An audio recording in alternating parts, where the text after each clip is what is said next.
Thank you to the organizers for inviting me. It's been spectacular so far, and I'm looking forward to the few days after my talk so I can explore Barcelona. So as Christian mentioned, I'm currently a neuroscientist, but I didn't start out this way.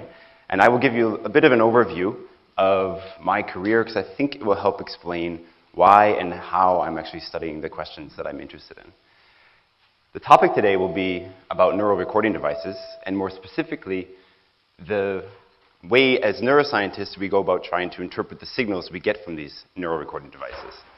A fundamental piece of the puzzle in interpreting the signals we get from the brain is to study a more accessible brain and to do it in a controlled fashion, which allows us to make sense of the activity that we're monitoring. So there will be a fair number of movies of rats behaving in this talk, which might be a bit of change of pace from the other keynote lectures. But hopefully you'll enjoy it. I do. So just a brief overview, sort of my life story. I started out my career in science as a radio astronomer. Largely, this entails sitting at a telescope late at night and telling the computer to just switch to the next scan. I had a lot of time, and as Christian mentioned, I largely found myself thinking about neuroscience, which motivated me to start a PhD in a neuroscience lab which studied these larval zebrafish.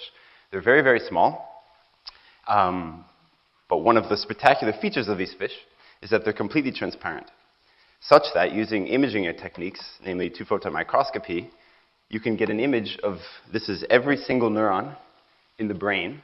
Oops. This might be a bit clunky. This is every single neuron in the brain of a larval zebrafish.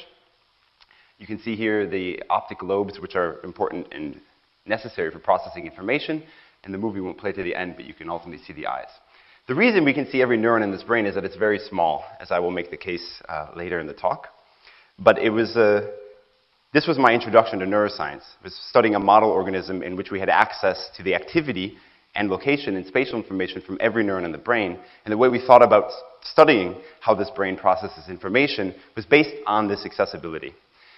However, the brain is very small of these larval fish, and I was motivated by the challenge of moving to more complex organisms with more complex behaviors and much larger brains.